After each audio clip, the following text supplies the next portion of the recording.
ప్రభుకి మహిమ కలుగును గాక. మీ అందరికీ సమాధానం కలుగును గాక. మరొకసారి మిమ్మల్ని అందరినీ కూడా ప్రత్యేకమైన ఆశీర్వాదంలోకి ఆహ్వానిస్తున్నాం. Amen. This is the special day, ప్రత్యేకమైన దినం ఇది. కాబట్టి ఈరోజు కూడా మీరు నాకు ఒక ప్రార్థించారని నేను నమ్ముతున్నాను. అందరికీ వాక్యంలోకి వెళ్ళకముందు అది అర్థమైతే, ఈ ఎగ్జాంపుల్ అర్థమైంది అనుకోండి, వాక్యం కూడా మీకు అర్థమైంది. ఒక ఆయనకి ఆ రోజు బర్త్డే, చాలా పెద్ద ఫ్యామిలీ వాళ్ళది. వాళ్ళ మిస్సెస్ ఏం చేస్తుందంటే వాళ్ళ రిలేటివ్స్కి, వాళ్ళ ఫ్యామిలీ మెంబర్స్ అందరికి కూడా, మీరందరూ కూడా సాయంత్రం మీరు ఇంటికి రావాలి అని చెప్పి ఒక invitation, birthday invitation. Almost 150 members ఉంటారు వాళ్ళ రిలేషన్స్, ఫ్రెండ్స్ కలిపి. ఫైనల్ గా బర్త్డే దానికి, అది ఆఫ్టర్నూన్, అది ఆఫ్టర్నూన్ ఒక ఇద్దరు వచ్చారు, సాయంత్రం ఒక ఇద్దరు ముగ్గురు వచ్చారు, అంతే, ఇంకెవరు రాలేదు. కొంచెం ఫీల్ అయ్యారు వాళ్ళు, ఎందుకంటే వాళ్ళు చాలా పూర్ ఫ్యామిలీ, మిడిల్ కూడా కాదన్న, మిడిల్ కి లోయర్ కి మధ్యలో ఉన్నారు. కొంచెం ఫీల్ అయ్యారు. ఇంతమంది ఉన్నా కూడా ఎవరు కూడా దానికి అంతగా స్పందించలేదు. కారణం ఏంటంటే వాళ్ళు ఎవరు పేదవాళ్ళు, ఏం పెడతాడు, ఏం చేస్తాడు, ఈ టైప్ ఆఫ్ మైండ్ సెట్ అనమాట. అక్కడ ఇంకొక ఆయన ఉన్నాడు, ఆయన బర్త్డేకి ఎవరికి చెప్పలేదు. మిడ్ నైట్ 12 గంటలకి ఆ రోడ్ అంతా జామ్ అయిపోయింది. ఒక 20-30 కార్లు వచ్చేసినాయి. డోర్ దగ్గర ఒక 200 మంది డోర్ దగ్గర ఉన్నారు. డోర్ ఓపెన్ చేసి చూస్తే బర్త్డే సాంగ్ పెద్దగా, హ్యాపీ బర్త్డే అని. అందరు గిఫ్ట్లు తీసుకుని, కేకులు తీసుకుని, ఆయన సర్ప్రైజ్ అన్నమాట. నైట్ 10 o'clockకి ఎంతమంది అంత, ఆయన చాలా హ్యాపీ ఫీల్ అయ్యాడు. ఇంకా వాళ్ళకి ఏం తినాలో అది తినిపించాడు, ఏది తాగాలో అది తాగించాడు. ఫుల్ హ్యాపీ అనమాట, ఫుల్ ఖుషి. బాంబ్స్ గట్ట ఏమండి అన్ని పేర్చారు. ఇక్కడ ఇంతమంది వితౌట్ ఇంటిమేషన్, వితౌట్ ఇన్విటేషన్ అంతమంది ఎందుకు వచ్చారు? ఇన్విటేషన్ ఉన్నా కూడా ఎందుకు అక్కడ రాలేదంటే only reason position. Only reason position, అంతే. నెక్స్ట్ ఇంకొక ఆయన కూడా బర్త్డేనే. ఆయన ఇన్వైట్ చేయకముందే చాలా మంది వచ్చారు. అక్కడ ఆల్మోస్ట్ ఒక 300-400 మెంబర్స్ వచ్చారు. ఈయన కూడా వాళ్ళందరం చూసి చాలా హ్యాపీ ఫీల్ అయ్యి వాళ్ళకి ఏర్పాట్లన్నీ చేశాడు. అది కూడా వాక్యానికి సంబంధించిన ఏర్పాట్లే. కొన్నిసార్లు మన వాళ్ళు కూడా ఏం చేస్తారంటే, వీడు తాగడం కానీ తాగేవాడికి తాగిస్తారు. అది దరిద్రం. అది బైబిల్లో దాన్ని ఒప్పుకోవాలి. మనం చేయకూడదు. వాడికి కూడా నీకు నచ్చితే రా, లేకపోతే మాని. ఆ దరిద్రం మన పిల్లలకి, ఆ దరిద్రం మనకి చుట్టుకుంటుంది. కొందరు అలాంటాడు. ఈయన ఏం చేశారంటే వాళ్ళందరిని ఉద్దేశించి ఒక 5 minutes నేను చెప్పే మాటలు మీరు వినాలి అని చెప్పి రిక్వెస్ట్ చేసి వాళ్ళతో చెప్తున్నాడు. ఈరోజు నేను ఇలా ఉండటానికి కారణం, ఒకప్పుడు మీలాగా నేను కూడా ఒక ఆర్డినరీ పర్సన్. ఆ టైంలో నేను ప్రభువుని తెలుసుకున్నాను, ఆ ప్రభు యొక్క ప్రేమను తెలుసుకున్నాను, సత్యాన్ని తెలుసుకున్నాను, నా జీవితాన్ని మార్చుకున్నాను. తద్వారా నాకు మంచి ఫ్యామిలీని దేవుడు ఇచ్చాడు, భార్య, పిల్లల్ని. తర్వాత వాళ్ళని కూడా దేవుడు బ్లెస్ చేశాడు. పిల్లలు కూడా అక్కడే ఉన్నారు, వైఫ్ కూడా అక్కడే ఉంది. మా ఫ్యామిలీలో సంతోషం ఉంది, సమాధానం ఉంది, ఆరోగ్యం ఉంది, అండర్స్టాండింగ్ ఉంది, జాయ్ ఉంది, ఏది కొరత లేదు. ఈరోజు ఇంతమందికి నన్ను ఒక దీవెనకరంగా ఈరోజు నీకు నిలబడ్డానంటే బికాస్ ఆఫ్ రీజన్ జీసస్. ఆయన నాకు ఈ ఆధిక్యత, ఆయన నాకు ఈ ఘనత, ఆయన నాకు ఈ స్థితి, ఈ పొజిషన్ ఆయన ఇచ్చాడు అని కన్నీళ్లతో చెప్పాడు. అంతే. మీరందరూ కూడా వెరీ గ్రాండ్ డిన్నర్ అనమాట.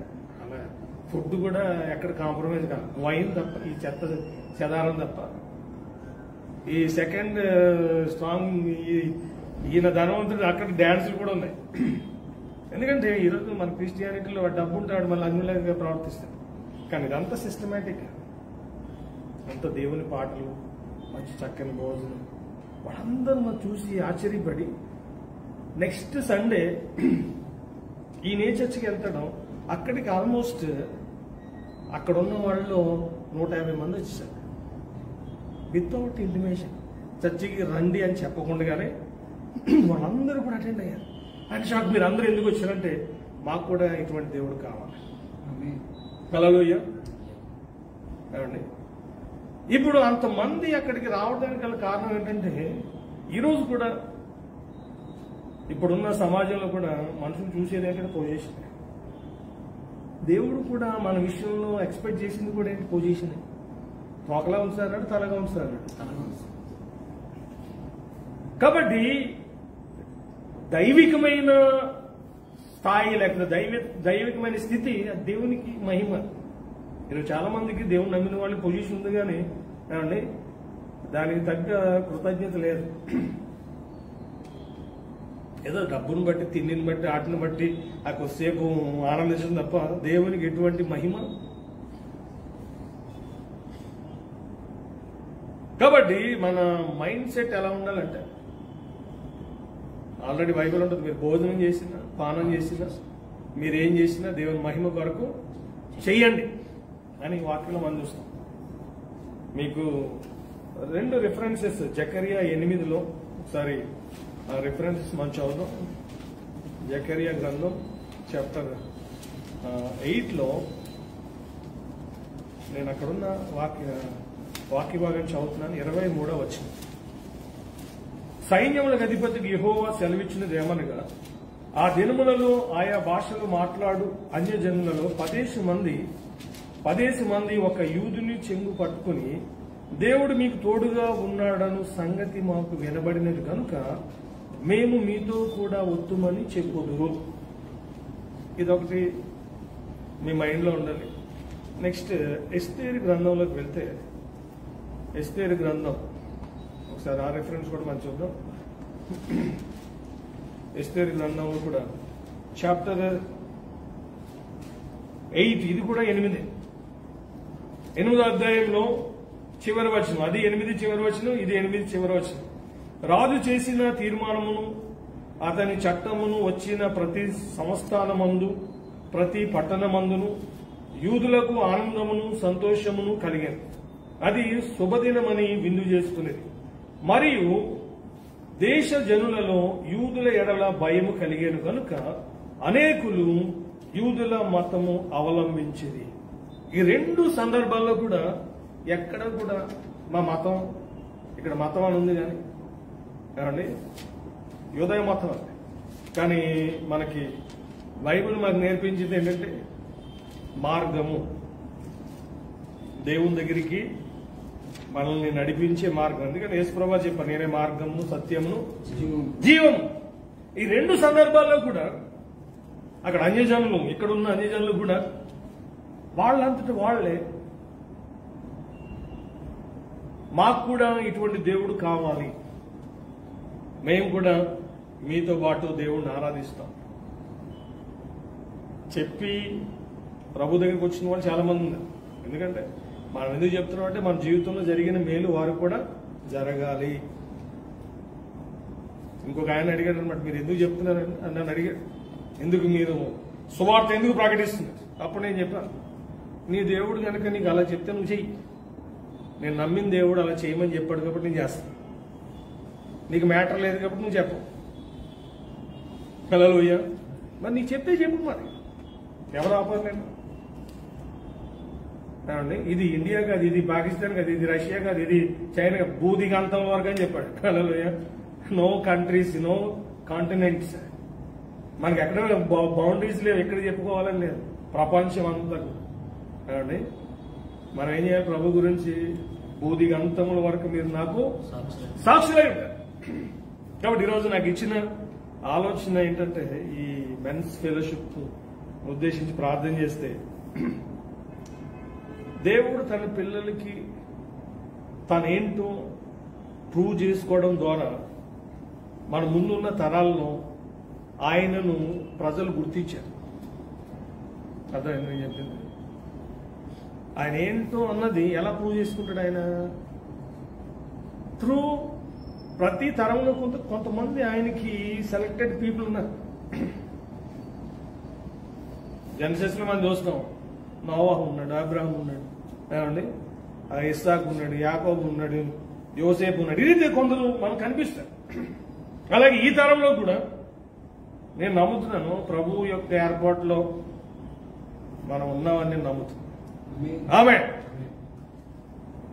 కాబట్టి అది అంత కామన్ థింగ్ కాదు, అది అంత సాధారణమైనది కాదు. ఇది మనకున్న సామర్థ్యాన్ని బట్టి జరిగేది కాదు. హల్లెలూయా. మనకున్న ఎబిలిటీని బట్టి జరిగేది కాదు. మనం ఇందులో నథింగ్. హల్లెలూయా. అందుకని పౌలు గారు అంటారు, నేను ఏమై ఉన్నాను అది దేవుని కృప అంటాడు. కాబట్టి ప్రతి జనరేషన్లో కూడా 3 types ఆఫ్ పీపుల్ ఉంటారు, 3 రకాల ప్రజలు ఉంటారు. మీరు దానికి సూచనగా, దానికి నిదర్శనంగా మన జెనసిస్లోకి వెళ్తే, చాప్టర్ 10లోకి వెళ్తే ఒకసారి ఆ మాటలు చదువుతాం. మొదటి నుంచి చదవండి. జెనసిస్ చాప్టర్ 10 మొదటి వచనం చాలు. ఇది నోవహు కుమారుడు షేము, హాము, యెఫెతు వారి వంశావళి. జలప్రళయం తర్వాత వారికి కుమారులు ఇది. చాలా నోవాహు కుమారుడు. ఇక్కడ ఈ 10వ అధ్యాయం నుంచి మనం అందరం కూడా నోవాహుకి కనెక్ట్ అయిపోతాం. ఈ భూమి మీద ఎవరు ఉన్నా కూడా వాళ్ళు ఎవరికి సంబంధించిన వాళ్ళు belongs to Novahu. Novahu belongs to God. షేము, హాము, యాఫెత్. షేము అంటే ఖ్యాతి, ప్రసిద్ధి అని వస్తుంది. హాము అంటే మంట, తగలబెట్టేవాడు అని అర్థం. ఆ పేరులోనే దరిద్రం ఉంది చూసారా అండి. బ్లాక్ అని వస్తుంది, చీకటి. యాఫేత్ అంటే బ్యూటిఫుల్, అందమైన. ఇప్పుడు మనుషుల్లో 3 రకాలు ఉంటారు. దేవునికి సంబంధించిన వాళ్ళు ఉంటారు, మనుషులకు సంబంధించిన వాళ్ళు ఉంటారు, దెయ్యాలకు సంబంధించిన వాళ్ళు ఉంటారు. Belongs to devil, belongs to humans, belongs to God. Majority people ఎవరంటే మనుషులకు సంబంధించిన వాళ్ళే. ఇప్పుడు మన రాష్ట్రం అయినా సరే, మన దేశం అయినా సరే, దేశాది నేతలు, లీడర్స్ అందరూ కూడా భయపడేది మనుషులకే. మనుషులు పవర్ ఇస్తేనే వాళ్ళు అక్కడ నిలబడి మనుషులకి ఫేవర్గా మాట్లాడారు, లేకపోతే అక్కడ కుదరదు. అందుకని యేసుప్రభుని సిలువ వేసేటప్పుడు కూడా పిలాతు చాలా క్లియర్గా తెలిసి ఆయనకి నీతిమంతుడు అని చెప్పి భార్యకి కూడా మెసేజ్ పంపించింది అండి, చేతులు కూడా కడిగేసుకున్నాడు ఆయన. కానీ ఎందుకు ఆ మరణ శిక్షకు అనుమతించాడంటే అక్కడున్న మనుషులను సంతోష పెట్టడానికి, లేకపోతే వాళ్ళని బట్టి భయపడి. ఈరోజు కూడా మనం చాలా సందర్భాల్లో మనుషుల్ని సాటిస్ఫై చేయడానికి, మనుషుల్ని మెప్పిపెట్టడానికి, మనుషులకి ఫేవర్ ఉండడానికి దేవుని కూడా పక్కన పెట్టే సందర్భాలు చాలా మందికి ఉంటాయి.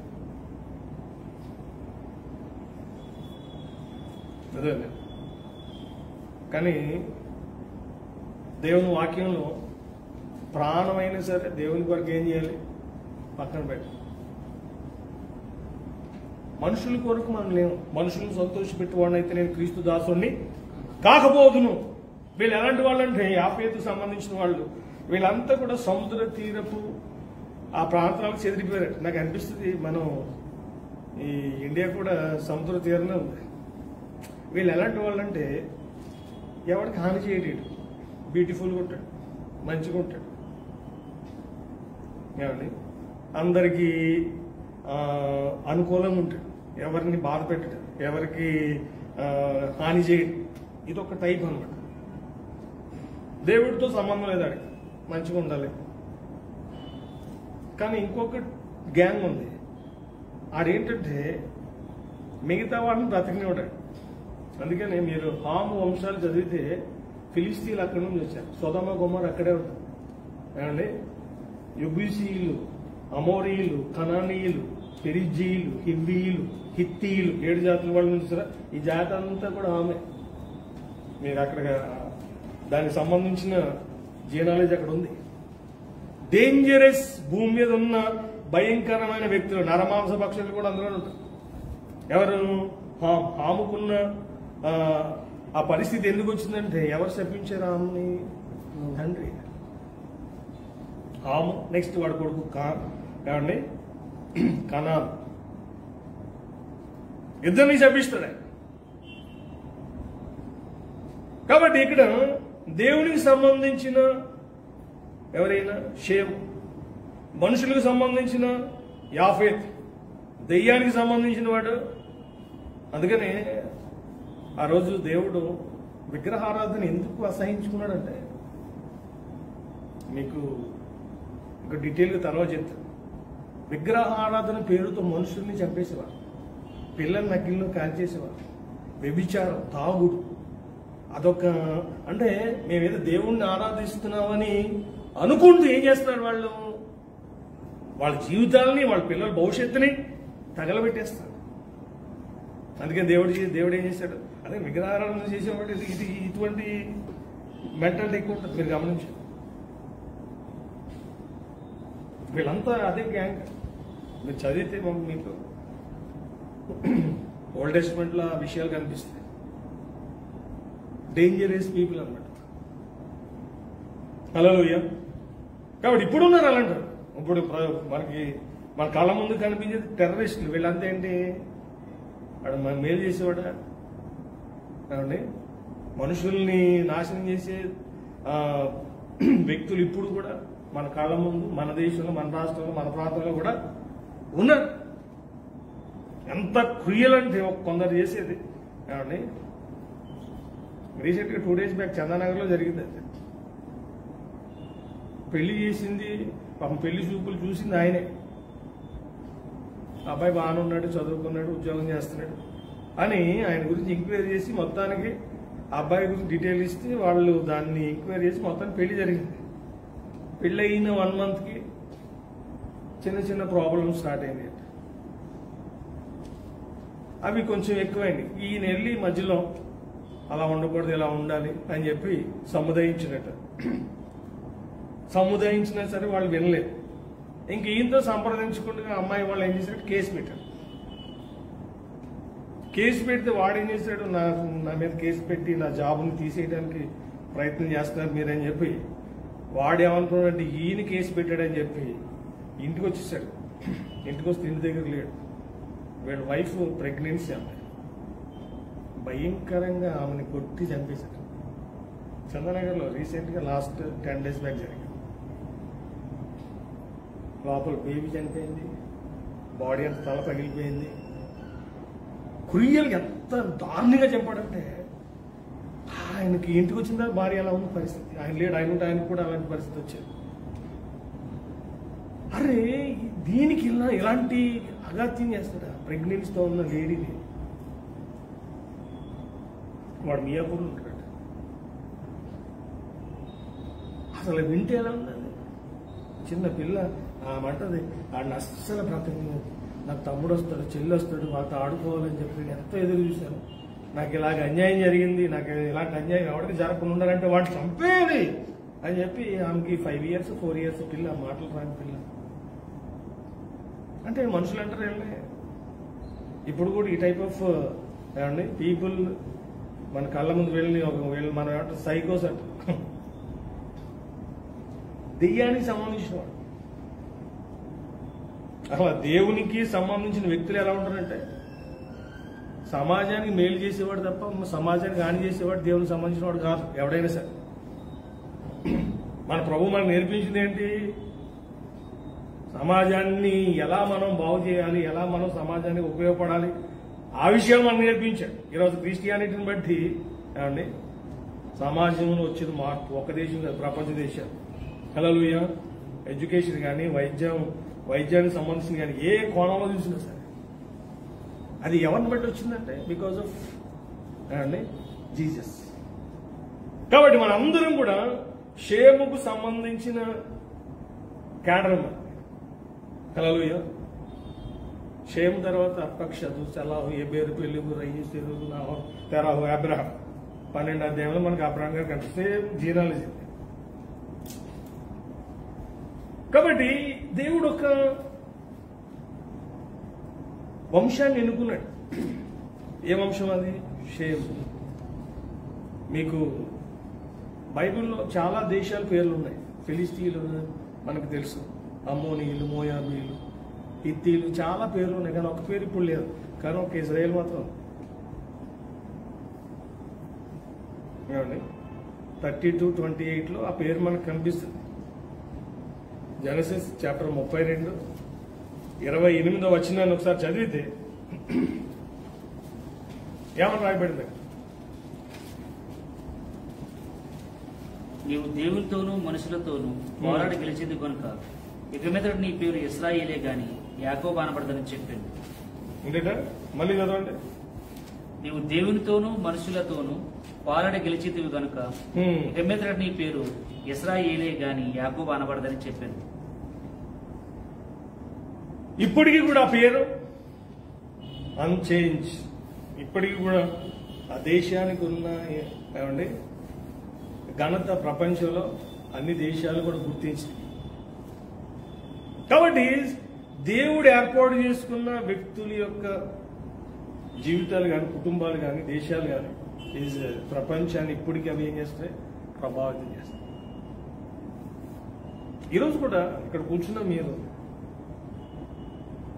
మీకు ఒక ఉన్నతమైన స్థానాన్ని, మీకు సమాధానాన్ని, ఆయుష్ని, ఆరోగ్యాన్ని, మనకి ఏదైతే కావాలో ది బెస్ట్ 100% ఇవ్వగలిగేది ఎవరైనా ఉన్నారు అని ఒకవేళ ఆలోచిస్తే, నా అంతటి నేను దాన్ని పొందలేను, మనుషుల ద్వారా దాన్ని పొందలేను, నో అనదర్ వే. కానీ ఎలా పొందగలను? Through Jesus. ఇప్పుడు ఆయన సన్నిధికి వెళ్ళడం వలన, లేకపోతే ఆయన మార్గంలో నడవడం వల్ల ఏం జరుగుతుంది? ఈరోజు చాలా మందికి అర్థం కావట్లేదు. సామెతల్లో ఒక మాటను మీకు నేను చూపిస్తాను. 22వ అధ్యాయంలోకి వెళ్తే 4వ వచనాన్ని చదువుతాం. సామెతల గ్రంథం చాప్టర్ 22:4. యెహోవాయందు భయభక్తి కలిగి ఉండుట వినయమునకు ప్రతిఫలము, ఐశ్వర్యమును ఘనతయు జీవమును దాని వలన కలుగును. ఏమేమి కలుగుతాయట? యెహోవాయందు భయభక్తులు కలిగి ఉండుట వినయమునకు ప్రతిఫలం. ఫస్ట్ ఏంటది? ఫస్ట్ మాట్లాడింది ఏంటంటే క్యారెక్టర్ సంబంధించి. అందుకని ఆ రోజు బాప్తిస్మం ఇచ్చి యోహాను గారు ఏమన్నారు? మారు మనసు పొందడం కాదని ఆయన మారు మనసుకు తగిన ఫలం అంటారు. ఏంటంటే మారు మనసు తగిన ఫలము ఫలించండి. దానికి ఇదేమో వినయము, నెక్స్ట్ ఐశ్వర్యము, ఘనతయు, జీవమును దాని వలన కలుగును. అంటే ఇప్పుడు ఆధ్యాత్మికంగా జీవించడం వలన ఏం కలుగుతుంది మీకు? ఐశ్వర్యము, ఘనత, జీవం. జీవం అన్నది అది భూ సంబంధమైనది కాదు. అది జీవం అన్నది దేనికి సంబంధించింది? ఆత్మ సంబంధమైంది, పరలోకానికి సంబంధించింది, శాశ్వతమైంది అది. కాబట్టి ఈరోజు కొందరికి ఐశ్వర్యం ఉంటుంది కానీ ఘనత ఉండదు. కొంతమందికి ఐశ్వర్యం ఉంది కానీ వాటి ఘనత ఉండదు. ఆడందరినీ ముంచి అందరినీ మోసం చేసి సంపాదించే వాళ్ళు ఎక్కువ. కాబట్టి ఇక్కడ ఐశ్వర్యము, ఘనత, జీవము దాని వలన కలుగును. కాబట్టి ఓల్డ్ టెస్టిమెంట్ కానీ న్యూ టెస్టిమెంట్ కానీ, న్యూ టెస్టిమెంట్ అన్నది ఏంటంటే ఆత్మ సంబంధమైన ఐశ్వర్యం ఎక్కువ కనిపిస్తుంది. ఓల్డ్ టెస్టిమెంట్ లో భౌతికమైన ఐశ్వర్యం కనిపిస్తుంది. అందుకని ఒక చోట అబ్రహాంని దేవుడు ఎలా ఆశీర్వదించాడంటే, ఒకసారి ఆ మాట కూడా చదువుదాం. జెనసిస్ లో ఎలా ఆశీర్వదించాడు ఆయన, ఎన్ని విషయాలు ఆశీర్వదించాడని రాయబడింది బైబిల్లో అన్నది చూస్తే, చాప్టర్ 24:1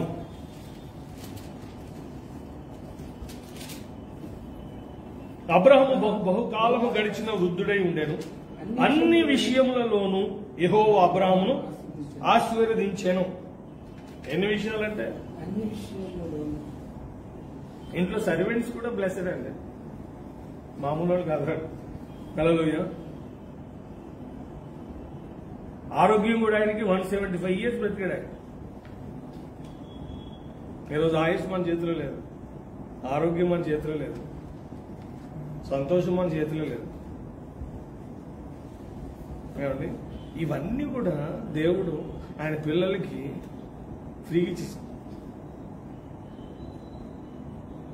అలా మీరు కొంత పర్సనల్గా మాట్లాడితే మీరు ఎంత ధన్యులు అర్థమైపోతుంది. తెలుసా మీకు? నేను చాలా మందిని కలుస్తుంటే వాళ్ళు పర్సనల్గా వాళ్ళతో మాట్లాడుతారు. మామూలుగా బయటికి కనిపించేది వేరు, వాళ్ళు పర్సనల్గా వాళ్ళని టచ్ చేయండి. వాళ్ళ లోపల ఉన్న అగ్ని పర్వతాలు, వాళ్ళ లోపల ఉన్న సుడిగుండాలు, వాళ్ళ లోపల ఉన్న ఏమంటే పెనుగాళ్ళు, వాళ్ళ లోపల ఉన్న ఏమంటే సునామీలు అన్ని బయటకు వస్తాయి. ప్రభు నేను ఎంత ధన్యుడిని అయినా. అందుకని ఒక మాట ఉంటుంది యెషయా గ్రంథం, ఎవని మనసు నీ మీద ఆనుకును వాని నీవు ఏంటంటే గట్టిగా చెప్పాలి మీరు, అంత సౌండ్ గట్టిగా రావాలి. పూర్ణ శాంతి గలవానిగా కాపాడదు. ఎందుకు? మన రీజన్ దగ్గర ఏలైనా అతడు నీ అందు విశ్వాసం ఉంచుచున్నాడు. ఎందుకు అతడు పూర్ణ శాంతిగా ఉంటాడు అంటే 12వ వచనం చదివితే ఇంకా ఆశ్చర్యం. అందులోనే యెహోవా నీవు మాకు సమాధానమును స్థిరపరచుదు, నిజముగా నీవు మా పక్షముగా ఉండి మా పనులన్నిటినీ సఫలపరచుదు. ఏంటంటే మన పనులన్నీ ఏం చేస్తారట? ఇప్పుడు ఏదైనా ఒక పని చేయాలంటే దానికి ఎన్ని ఆటంకాలు.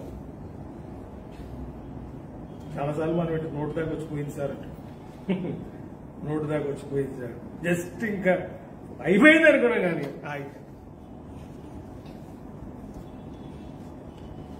కానీ మనం ఏమంటాం తెలుసా? ఆగిపోయింది కూడా అయిపోయింది సార్ అన్నారు. హల్లెలూయా.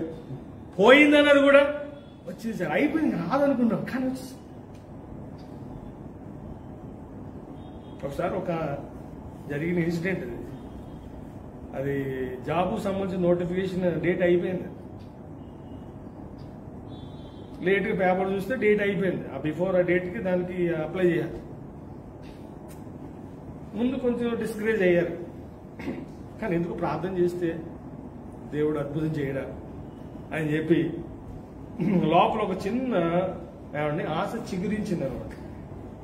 ప్రభా ఇదైతే మరి నాకు నువ్వు ఎప్పుడో ప్రామిస్ చేసి ఇస్తావని చెప్పి నేను చూసుకోలేదు. ఇది దేవుడు ఎప్పుడో ప్రామిస్ చేసి ఇస్తాను. వీళ్ళు మర్చిపోయారు. కానీ నీ ప్రామిస్ని బట్టి నేను ప్రార్థన చేస్తున్నానని ప్రార్థన చేయగానే విత్ ఇన్ 3-4 days తర్వాత మరలా ఏమండి కొన్ని కారణాల వల్ల అది రద్దయిపోయి మళ్ళీ న్యూ షెడ్యూల్ మళ్ళీ రిలీజ్ చేసి హల్లెలూయా ఆమెకి అందులో వచ్చింది. నీ కొరకు దేవుడు ఏం చేస్తాడు? అందుకని అబ్రహాము లేని వాటిని ఉన్నట్టుగా పిలుస్తాడు. కాబట్టి మనం షేముకు సంబంధించిన జీనాలజీకి కనెక్ట్ అవుతాం. అందులోంచి అబ్రహాము గారు వచ్చారు. యాఫేతు ఉన్నాడు, ఎవరికి సంబంధించినాడు? మనుషులకు సంబంధించినాడు. హాము ఉన్నాడు, ఎవరికి సంబంధించినాడు? Belongs to devil. ఇప్పుడు కూడా 3 గ్రూపులు ఉంటాయి. మనుషులకు సంబంధించిన వాళ్ళు, మనుషులకు నచ్చినట్లుగా జీవించేవాళ్ళు, ఏమండి మనుషులు మెప్పు కొరకు జీవించేవాళ్ళు, ఆ టైప్ గ్యాంగ్ ఒకటి ఉంటుంది. ఇంకో గ్యాంగ్ ఏంటది? దెయ్యానికి సంబంధించిన, ఎవరితో సంబంధం, నేను తింటే చాలు, నేను ఉంటే చాలు, నాకు నేను అనుకుంటే చాలు, వాడికి అనుకూలంగా ఉండాలన్నాడు. నా ప్రాణంగా తిని ఉన్నాడు కదా ఒకటి. ఇదొక బ్యాచ్ ఏమండి. కానీ ఈ థర్డ్ బ్యాచ్ ఎలాంటిదంటే దేవుని కొరకు జీవించాలి, దేవుని కొరకు ఏమండి ఆ మైండ్ సెట్ వాళ్ళకు ఉంటుంది. అందుకని ఆ రోజు అబ్రహాం దేవుడు ఎందుకు కలిశాడంటే అబ్రహాం గురించి దేవుని తెలుసు. ఆల్రెడీ అబ్రహాం అప్పుడు అన్యజనుడు. ఏం చేస్తున్నాడు ఆయన? విగ్రహారాధన చేసేవాడు. అది కూడా ఎవరు చెప్తారు? అది 24వ అధ్యాయంలో యెహోషువ మరలా ఫ్లాష్ బ్యాక్ అంతా ఓపెన్ చేస్తాడు ఆయన. లాస్ట్ చాప్టర్ అది యెహోషువ గ్రంథంలో ఆయన ఈ విషయాన్ని మొదటి అధ్యాయంలోనే మొదటి వచనాల్లో మనం చూస్తాం. 24 అధ్యాయం యెహోషువ గ్రంథం అబ్రహాం గురించి ప్రస్తావన తీస్తాడు. చూడండి ఒకసారి ఆ మాట చదువుదాం. 24లో 2వ వచనం. యెహోషువ జన్మపెట్టలేను ఇశ్రాయేలు దేవుని యెహోవా చెప్పేదేమనగా ఆది కాలం నుండి మీ పితరులు అనగా అబ్రహాముకును నాహోరుకును తల్లి తెరహా కుటుంబకును అది యూఫ్రటీస్ అగ్ర నివసించు ఇతర దేవతలను పూజించింది. చాలండి. ఏం చేశారట? ఇతర దేవతలను పూజించిరి. అబ్రహాం ఫస్ట్ నుంచి దేవుడిని ఎరిగిన వాడు కాదు, అన్యుడే. కానీ దేవుడు ఏం చేశాడంటే ఆల్రెడీ ఇది షేముకు సంబంధించిన వంశానికి చెందినవాడు కాబట్టి దేవుడు ఏం చేసిన వల్ల ఆయన చెప్పిన మాట ఆయన చేసిన నిబంధన అనేది మర్చిపోయాడు. దానికి సంబంధించిన వ్యక్తుల వరకు ఎదురు చూస్తాం. అందులో పుట్టినా కూడా చాలా మంది కూడా దాన్ని రికగ్నైజ్ చేయలేరు. అందుకనే రోమన్స్ లో వాక్యంలో ఇలా రాయబడింది, బాహ్యమునకు యూదుడైన వాడు యూదుడు కాదు కానీ అంతరంగమందు యూదుడైన వాడే యూదుడు. ఇప్పుడు మనం బాహ్యమునకు యూదులం కాదు కానీ ఎఫెసియన్స్ 2:12 ప్రకారంగా మనం ఏమైపోయాము? మునుపు పరదేశులము, యాత్రికులము, పరదేశులు. చదవండి ఒకసారి. నిరీక్షణ లేనివారు, దేవుడు లేనివారు, వాగ్దాన నిబంధన లేనివారు, పరజనులం. అలాంటి మనల్ని దేవుడు ఏం చేశాడు? త్రూ జీసస్ ద్వారా మనకు అక్కడ చూస్తాము. దూరస్తులను మీకు సమీపిస్తున్న వారికి సమాధాన సువార్త ప్రకటించింది. 2:12 ఎఫెసియన్స్. ఆ కాలంలో ఇశ్రాయేలుతో సహాబులు కాక పరదేశంలో వాగ్దాన నిబంధన లేని పరదేశులకు నిరీక్షణ లేని వారు లోకమందు దేవుడు లేని వారే ఉండి క్రీస్తుకు దూరస్తులే ఉంటుందని మీకు జ్ఞాపకం చేసుకోండి. ఆయనను మునుపు దూరస్తులని మీరు ఇప్పుడు క్రీస్తు చేసినందు క్రీస్తు రక్తం వలన సమీపిస్తూనే ఉన్నారు. ఇప్పుడు మనం క్రీస్తు చేస్తున్నందు క్రీస్తు రక్తం వలన ఏమైపోయామంటే వన్ ఫ్యామిలీ, వన్ జనరేషన్. మన ఇదంతా కూడా ఈ కవర్నెంట్ జనరేషన్. హల్లెలూయా. వాగ్దాన తరం. కాబట్టి ఇక్కడ మనల్ని ఈ వాక్యం ఏం చేసిందంటే దేవుడికి సంబంధించిన వ్యక్తులతో ఎవరైతే ప్రభుని అంగీకరించారో వారందరినీ కూడా ఏం చేశాడు? ఆయన కనెక్ట్ చేశాడు.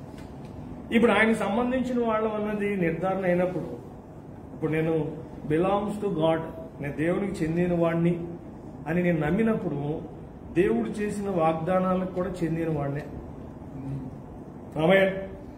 కాబట్టి అప్పుడు దేవుడు నమ్మిన వారికి దేవుడు ఎటువంటి ఆలోచనలు కలిగి ఉన్నాడో ఈరోజు మన విషయంలో కూడా సేమ్ ప్లాన్ కలిగి ఉంది. హల్లెలూయా. అందుకని మీరు చూడండి, మిగతా వాళ్ళకి వాక్యం లేదు. ఎవరికి ఉంది వాక్యం? వాక్యం ఎవరికి సంబంధించింది? వాక్యం అన్నది దేవుని ప్రజలకు సంబంధించింది. హల్లెలూయా. ఇప్పుడు మనం అన్యజనులు అయినా సరే దేవుడు ఏం చేశాడు? అన్యజనులుగా ఉన్న మనల్ని ఏం చేశాడు? అందులోంచి బయటికి, ఆ చీకటిలోంచి వెలుగులోకి తీసుకొచ్చి ఆయనే మనల్ని దేవునికి సంబంధించిన వారిగా, వాక్యానికి సంబంధించిన వారిగా, వాగ్దానానికి సంబంధించిన వారిగా, నిత్య జీవానికి సంబంధించిన వారిగా ఆయనే చేశాడు. ఒకప్పుడు మనం కాదు, ఒకప్పుడు అది కేవలం ఇజ్రాయేల్కి ఉండే. కానీ వారి అవిధేయత వలన మనం ఏమైపోయాం? వారి విధేయులైన ఇంకా గొప్పగా జరిగేది దేవుని ప్లాన్ ప్రకారంగా. అందుకనే ఆయన అంటాడు, వారి అవిధేయత వలన అన్యజనులకి రక్షణ కలిగితే వారి విధేయత ఎలా ఉంటుందంటే మృతులు సజీవులైనట్లుగా కదా అంటారు. అది ఎంత గొప్పది. కాబట్టి ఇప్పుడు దేవుని యొక్క ఆలోచన ఏంటంటే జెనసిస్ లో కానీ ఎక్సడస్ లో కానీ ఆయన పిల్లలను చూసినప్పుడు ఆ తరంలో వారిని ఒక ఉన్నతమైన స్థానంలో చూడాలి అన్నది ఆయనకి డ్రీమ్, ఆయన కోరిక. అలా చేస్తానే ఉన్నాడు. ఎందుకంటే ఆయన ఎవరు? అన్నిటికన్నా పరలోకంలో అన్నిటికన్నా ఉన్నతంగా ఉన్నది ఎవరంటే దేవుడు. మరి భూమి మీద అన్నిటికన్నా పైన ఉండవలసింది ఎవరు? ఆయన పిల్లలే. నమ్ముతారు మీరు? అందుకని భూమి మీద ఏమన్నాడు ఆయన? సమస్త వంశముల కంటే నేను నిన్ను, ద్వితీయోపదేశకాండం 28వ అధ్యాయం 1వ వచనంలో ఏమంటాడు ఆయన? మీరు ఇలా ఉంటే మీకు ఇది ఇస్తా. ఒకసారి చదవండి. Deuteronomy chapter 28:1. నీవు నీ దేవుని యెహోవా మాట శ్రద్ధగా విని నేడు నేను నీకు ఆజ్ఞాపించిన ఆయన ఆజ్ఞాన్ని అనుసరించి నడుచుకుని ఎడల నీ దేవుని యెహోవా భూమి మీద సమస్త జనముల కంటే నీకు హెచ్చించును. చూసారా? భూమి మీద ఉన్న సమస్త వంశముల కంటే నిన్ను హెచ్చించును. మనకి ఐజియాలో కూడా చూస్తాం 58:14 నీవు యెహోవా యందు ఆనందించదవు, దేశం యొక్క ఉన్నతమైన స్థానంలో నేను నిన్ను ఎక్కించాను. ఈరోజు భక్తి ఎలా ఉందంటే అసలు చేయని వాళ్ళు ఉన్నారు, సరిగా చేయని వాడు ఉన్నాడు. ఏంటది? అసలు చేయని వాడు ఉన్నాడు, చేయవలసింది సరిగా చేయని వాడు. కానీ ఎలా చెయ్యాలి అలా చేస్తే అప్పుడే అదేమవుతుంది? దేవుని వాక్యానికి కనెక్ట్ అవుతుంది. ఇప్పుడు భక్తి మనం సాటిస్ఫై అయిన భక్తి కరెక్ట్ కాదు. మన భక్తి ఎవరిని సాటిస్ఫై చేయాలి? మీరు బాప్తిజం తీసుకుని, నేను బాప్తిజం తీసుకుని, యేసుప్రభు వారు బాప్తిజం తీసుకున్నారు. కానీ మ్యాటర్ ఏంటంటే యేసుప్రభు వారు బాప్తిజం తీసుకున్నాడు, ఏం జరిగింది? ఈయన నా ప్రియ కుమారుడు, ఈయన యందు నేను ఆనందిస్తున్నా. హెవెన్ ఓపెన్ అయిపోయింది. అసలు నిజంగా యేసుప్రభు వారు మనకెంత కనిపించారంటే, బాబు నేను బాప్తిజం తీసుకున్నప్పుడు ఆకాశం ఓపెన్ అయింది, స్వరం వినబడింది. కానీ నీకు ఇచ్చిన ఆధిక్యత ఎంత గొప్పదంటే 18:18 మాథ్యూలు అంటాడు, భూమి మీద దేన్ని బంధిస్తావు కానీ పరలోక మందు నువ్వు భూమి మీద ఏమి ఇప్పుతావో పరలోక మందు కూడా. ఇది అందరికి సంబంధించింది కాదు, వాక్యానికి కనెక్ట్ అయిన వాడికి సంబంధించి. ఈరోజు నాతో దేవుడు చెప్పింది ఏంటంటే, నా పిల్లలకి ఒక ఉన్నతమైన స్థితిని నేను ఇవ్వటానికి అప్పుడు ఇప్పుడు రెడీ, ఆయన సిద్ధంగా ఉంటాడు. ఇప్పుడు ఆ స్థాయికి వెళ్ళడానికి మన ముందున్న వాళ్ళు ఏం చేశారో మనం కూడా సేమ్ ప్రాసెస్ ఫాలో అవ్వాలి. వేరేదేం లేదు ఏమండి? వాళ్ళు అడుగు చేయడం. అందుకని ఎంత గొప్ప సాక్షి సమూహము మేఘం వల్లే మనల్ని ఆవరించి ఉన్నందున మనం కూడా ప్రతి భారమును సులువుగా చిక్కులు పెట్టి పాపను విడిచిపెట్టి విశ్వాసంలో కర్తయ్య దాన్ని కొనసాగించి వాడుకని యేసు వైపు చూచుచు ఓపికతో మన ముందున్న పందెములో పరిగెత్తేది, ఓపికతో పరిగెత్తేది అని 12వ అధ్యాయం 1వ వచనం హెబ్రీ పత్రికలు మనం చూస్తాం. కాబట్టి ఇప్పుడు దేవుణ్ణి నమ్మిన తర్వాత ఈరోజుకి పెద్ద కన్ఫ్యూజన్ ఏంటంటే, దేవుణ్ణి నమ్మిన తర్వాత ఎందుకు నమ్మం చాలా మందికి అర్థం కావట్లేదు. నేను ఫ్రైడే రోజు ప్రార్థన చేసినప్పుడు ఆ రోజు వాక్యం గురించి ప్రార్థన చేస్తాను. ఒక రెవల్యూషన్ దేవుడు ఇచ్చాడు. 9వ అధ్యాయంలో పౌలు గారు ప్రార్థన చేస్తున్నప్పుడు పొరల వాటిని రాలిపోయాడు. ఏమి రాలిపోయినాయి? అంతవరకు లోకంలో ఉన్న విషయాలు కనపడ్డాయి. కానీ ఆయన ఆ రోజు చాప్టర్ 9లో ఆయన ప్రార్థన చేస్తున్నప్పుడు పొరల వంటివి రాలినప్పుడు ఆ రోజు నుంచి కూడా ఆయనకి ఏం కనిపించింది తెలుసంటే, పరలోక దర్శనాలే.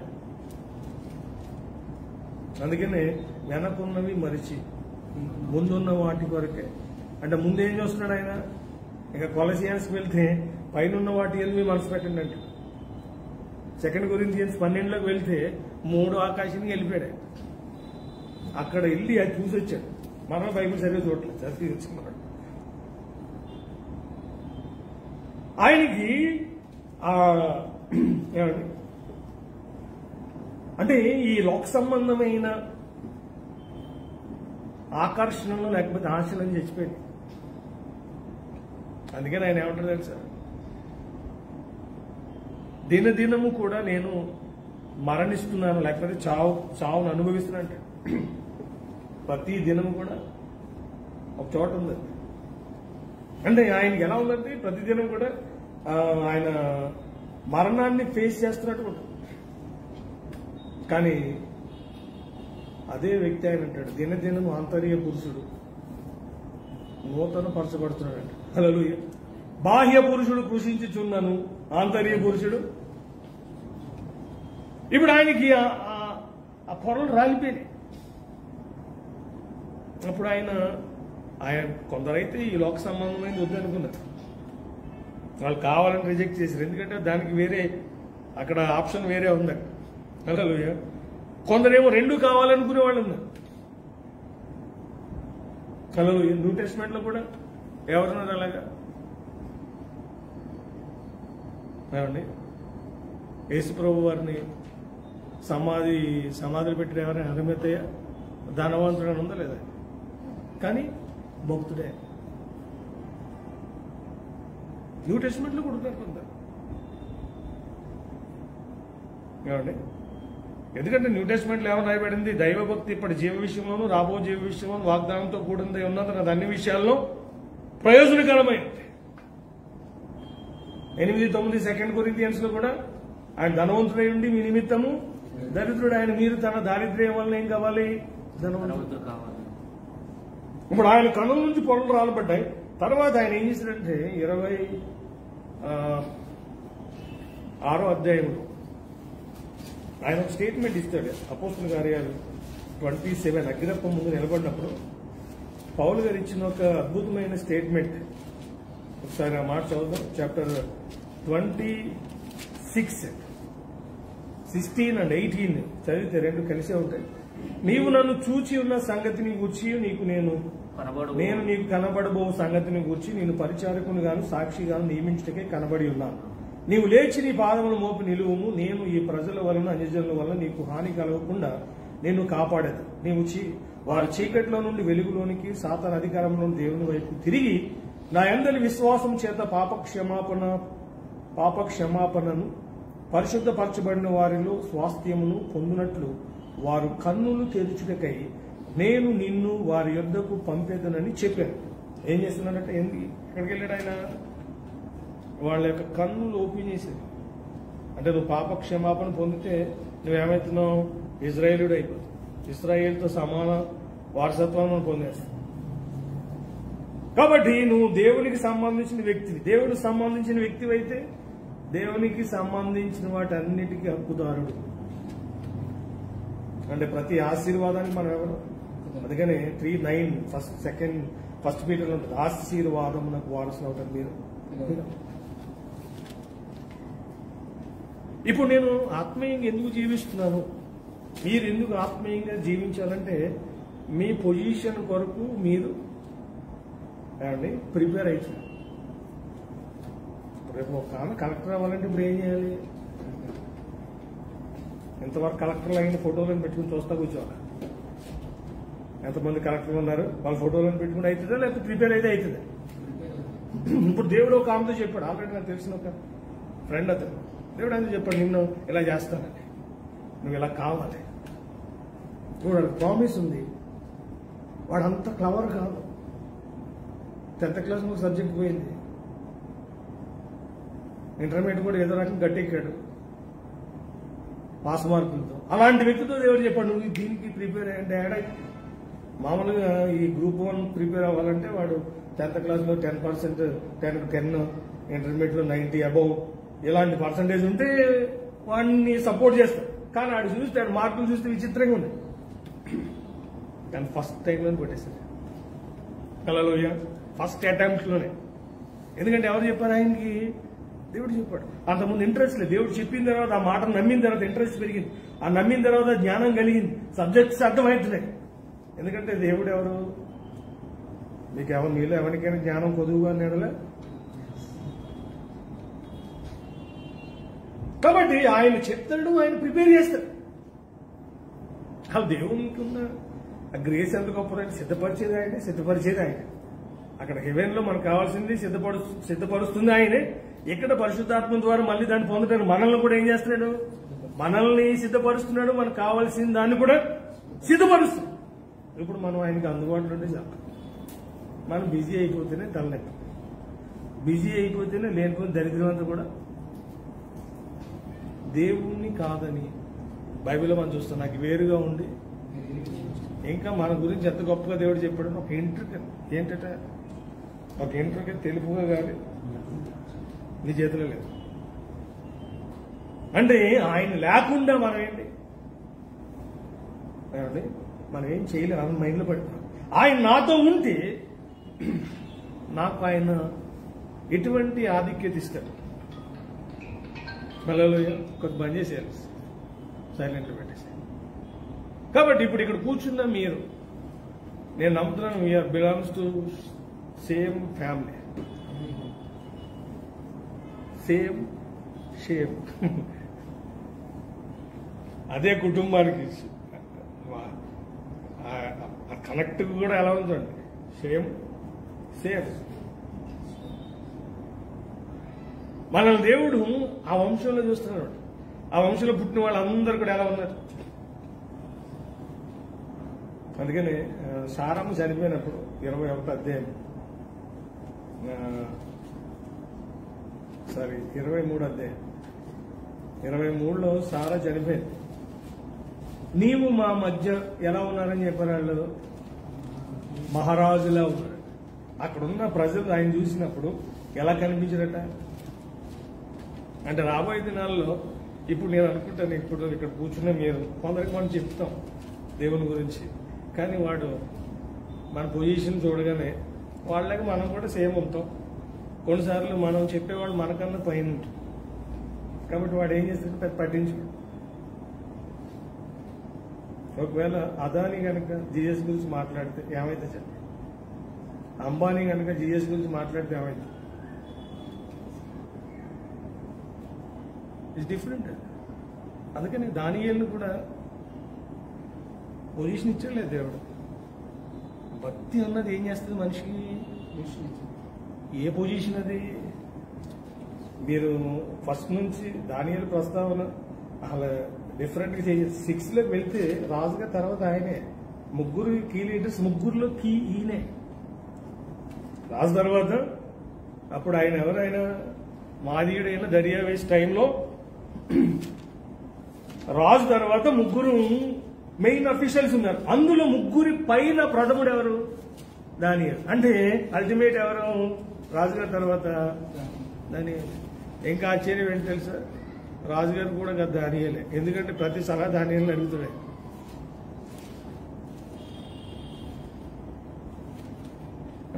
హల్లెలూయా. ఆ పొజిషన్ ఏం చేసిందంటే, అందుకని వాళ్ళు ఏం చేయలేకపోయారు.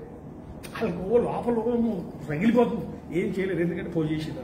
అందుకని ఒక స్కెచ్ చేశారు అనమాట, దేవుని విషయంలో తప్ప వీడు ఎక్కడ దొరకడం. మామూలుగా చెప్తే రాజు దాన్ని యాక్సెప్ట్ చేయడు. ఎందుకంటే దానియేలు యొక్క అవసరంతో రాజుకు తెలుసు. దానియేలు చరిత్ర ఆల్రెడీ నెబ్కద్నెజర్, బెల్షస్సర్, ఏమండి ఈ మూడవ దర్యావేష్, తర్వాత కోరేష్.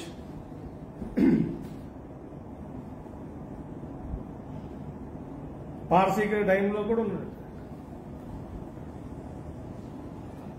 ఏమండి కాబట్టి ఇప్పుడు ఈ ఆయనకి దేవుడు ఏం చేశాడంటే, ఫస్ట్ ఆ భక్తి ఏం చేసిందంటే, మొదటి అధ్యాయంలో ఆయన సిన్సియారిటీ కనిపిస్తుంది, సెకండ్ అధ్యాయంలో పొజిషన్ కనిపిస్తుంది. నువ్వు ఆత్మీయంగా సిన్సియర్గా ఉంటావు. కాంప్రమైజ్ అయిపోయావు అనుకోండి. ఎందుకు కాంప్రమైజ్ కాలేదు, దేవుని పిల్లలు కాంప్రమైజ్ కాదు. మామూలుగా అయితే అది వాళ్ళ దేశం కాదు, పైగా వాళ్ళు అక్కడ స్లేవ్స్, బానిసలాగా. మా మాట ఎలా వింటారు వీళ్ళు అనే సందేహం రావాలి. కానీ అసలు ఆలోచన రాలేదండి.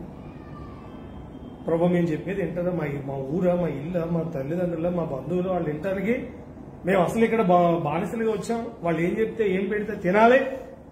ఒకవేళ మేము తింటే తప్పు, వాళ్ళు పెట్టింది మేము తింటే తప్పట్లయితుంది ఆయన అంటానికి అవకాశం ఉంది. కానీ వాళ్ళకున్న సిన్సియారిటీని ప్రూవ్ చేసుకున్నారు. మేము ఇలాంటివి తీసుకుని మమ్మల్ని మేము అపవిత్రత మీద దృష్టి పెట్టారు. ఇది మమ్మల్ని అపవిత్రపరుస్తుంది. ఈరోజు మన మైండ్ కానీ, ఈరోజు చాలా మంది మైండ్ కరెక్ట్ అయిపోయింది. ఎందుకంటే మనం చేసే పనులు, మాట్లాడేవి, చేసేవి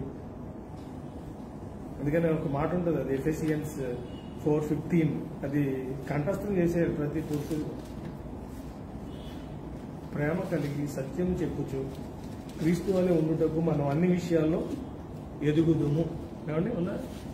4:15 ప్రేమ కలిగి సత్యము చెప్పుచు మనం అన్ని విషయంలో ఎదుగుదుము.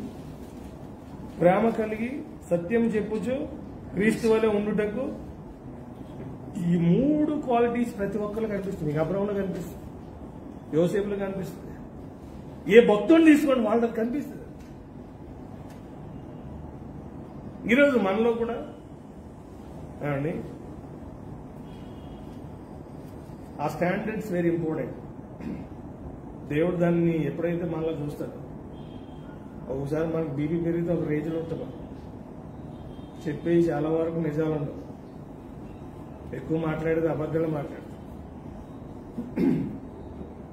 అబద్ధం అనేది ఎలా ఉందంటే మంచినీళ్ళు తాగినట్టే కొందరికి, అది అబద్ధం అని అనుమానం రాకుండా ఉంటుంది. కొందరు ఏమంటారు నిజం చెప్పిన నమ్మరు సార్ అంటారు, కొందరు ఇది పెద్ద ఆ నిజం చెప్పిన నమ్మడే అబద్ధం చెప్తారు. మనకున్న ఒక దరిద్రం ఏంటి తెలిసి ఇంకొకటి, 100 అబద్ధాలు ఆడేది సార్ ఏం చేయాలట చూడండి, ఆడిని నాశనం చేయడం కాకపోతే ఏంటి, బైబిల్ దాన్ని ఏకీవించదు. 100 అబద్ధాలు ఆడేయాలి సరే చేస్తా, తర్వాత ఏమైతుంది అది పెటాకులు అయిపోతుంది. కాబట్టి మనం అందరం కూడా ఈ రాత్రి ఇక్కడ చేరిన మీరందరూ సేమ్ యొక్క అంటే సేమ్ అంటే ఏమని చెప్పారు మీనింగ్ ఏంటి? ప్రఖ్యాతి, ప్రసిద్ధి. అంటే ప్రసిద్ధి చెందిన వారిగా, ప్రఖ్యాతి నొందిన వారిగా దేవుని ప్రజలు ప్రతి తరంలో వాళ్ళు ఉంటున్న దేశంలో ఉన్నారు. ఆమె కాబట్టి ఆ పొజిషన్ ఏం చేస్తుందంటే, పొజిషన్ ఏం చేస్తుంది మనిషిని ఓర్మూయం చేస్తుంది. సైకిల్ మీద వెళ్ళేవాడు మాట ఏంటారు, బెంచ్ కార్లు వచ్చినప్పుడు మాట చేయలు కట్టుకు మరి ఏంటి, వర్కర్ మాట బాస్ ఏంటి, కానీ బాస్ మాట మరి బాస్ నువ్వైతే హల్లెలూయా. కాబట్టి ఎవరినైనా సార్ నోరు ముయించాలని మాటతో కదా, దేంతో ముయించవచ్చు? పొజిషన్ ఏం చేస్తే సౌండ్ లేకుండా ముగించవచ్చు. ఒకసారి ఒక చోట ఎమ్మెల్యే గారు వచ్చారు, మేమందరం మైక్లో మాట్లాడుకుంటే నిశ్శబ్దంగా ఉండండి అంటే ఎవడేంట్లే. ఎమ్మెల్యే గారు స్టేజ్ దగ్గరికి వెళ్ళి అనంతరం కార్యకర్తలు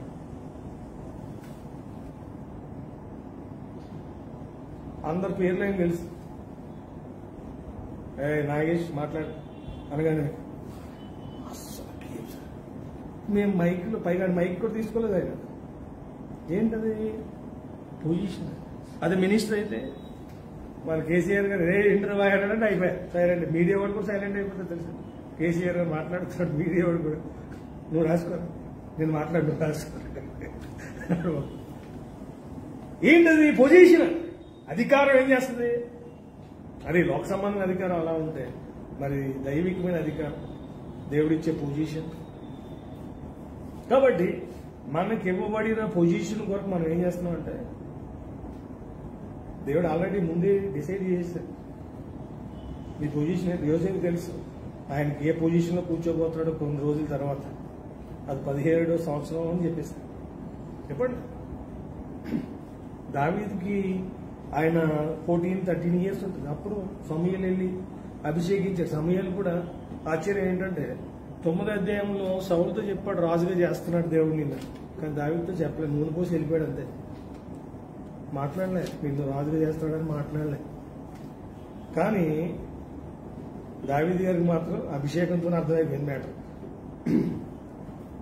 అందుకని వాళ్ళు ఎన్ని ప్రాబ్లమ్స్ వచ్చినా సరే వాళ్ళు దానికి ఎందుకు వెళ్ళి కాలే, దేవుడికి ఎందుకు అంత ఇంపార్టెన్స్ ఇచ్చారు, దేవుడిని ఎందుకు వాళ్ళు అంతగా సిన్సియర్గా ఫాలో అయ్యారంటే, అలా ఫాలో కాకపోతే ఆ పొజిషన్కి ఆ ప్లేస్కి వెళ్ళాం. అది అర్థమైన వాడికి అర్థమైంది, అర్థం కాని వాడికి వాడు ఎందుకు శ్రమలు ఎందుకు పౌలు గారు పొందారు అంటే, మనం పొందబోయే మహిమ ముందు ఏమన్నాడండి, ఇప్పటి కాలం శ్రమలు. ఎగ్జామ్స్ ఎందుకు రాస్తున్నాడంటే వాడికి ఒక టార్గెట్ ఉంది. ఆ పొజిషన్ వెళ్ళడానికి దానికి సంబంధించిన ఎగ్జామ్స్ అన్ని కూడా ఏం చేస్తాడు, ప్రిపేర్ అవుతాడు, రాస్తాడు, పాస్ అవుతాడు, ఇది దాని ముందుకు వెళ్తాడు. ఇది ఎలా ఉంటుందంటే కొన్నిసార్లు మీకు వచ్చిందో లేదు కానీ డౌట్, మనకి రక్షణ పొందినప్పుడు వచ్చిన శ్రమల కంటే రోజులు గడిచే కొద్ది శ్రమల యొక్క తీవ్రత పెరుగుతుంటుంది. నేను అనుకునేవాడిని ప్రభు తీవ్రత తగ్గాలి కదా నాయన, తీవ్రత ఎందుకు పెరుగుతుంది? మనం అందరం వింటుంటే చూడు, పెనం మీద ఉన్నది పొయ్యిలో పట్టింది, పెనం మీద ఉంటామే వేడి, తను పొయ్యిలో పడితే డైరెక్ట్ అగ్నిలో పడిన పరిస్థితి ఏంటి? ఏంటి ఇలా ఉంది, ఇంకా పెరుగుతున్నాయండి. అప్పుడు దేవుడు అన్నాడు, నువ్వు అప్పుడేమో ఫిఫ్త్ క్లాస్ తగ్గట్టుగా ఎగ్జామ్ ఉంటుంది, ఇప్పుడు 10th క్లాస్ తగ్గట్టుగా ఎగ్జామ్ ఉంటుంది, ఇప్పుడు ఇంటర్మీడియట్ తగ్గట్టుగా ఉంటుంది, ఇప్పుడు డిగ్రీ తగ్గట్టుగా ఉంటుంది. నువ్వేం మెయిన్స్ అంటున్నావు, మరి మెయిన్స్ తగ్గట్టుగా మరి ట్రింకిల్ ఇస్తారంటుంది, అందులో దాని తగ్గట్టుగా ఉంటుంది. ఏం చేయాలి?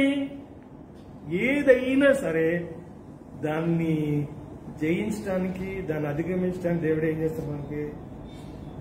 ఎబిలిటీస్. కొన్ని రెఫరెన్సెస్ బై హార్ట్ చేసేయాలి. 3:5 2 Corinthians చూడకుండా చెప్తే మీరు ధైర్యం. 2 Corinthians 3:5 త్వరగా తీసిన వాడు చదవండి. అది 4:13 ఫిలిప్పీయులు రాసిన పత్రిక. నేను అడిగింది 2 Corinthians.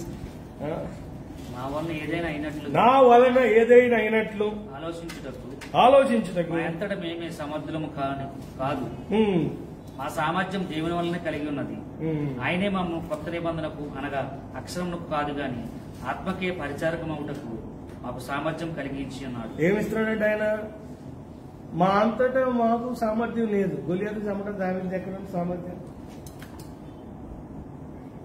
దావీదు కాదు, అది దావీదుగా మ్యాటర్ అర్థమయ్యే యుద్ధం దావీదు అనలేదు, యుద్ధము యెహోవా అన్నాడు. ఆయన తెలుసు అస్తం అయిందే కానీ పవర్ అయింది మాత్రం కాదు.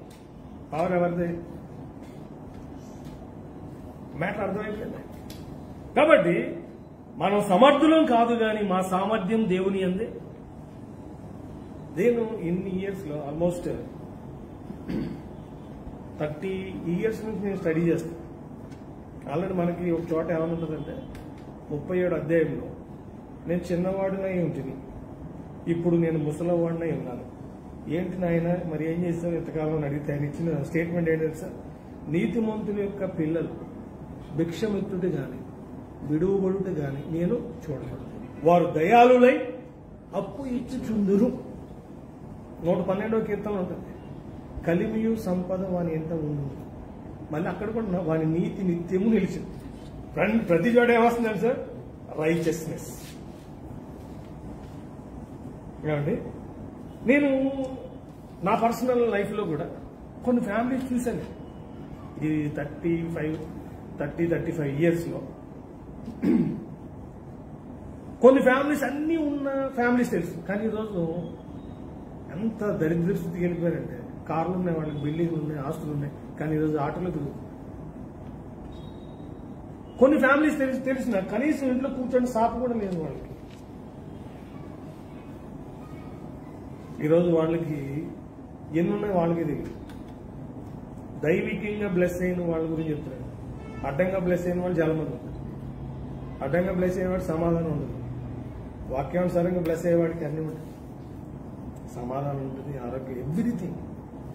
బుద్ధి జ్ఞాన సర్వ సంపదలు వాని యందు.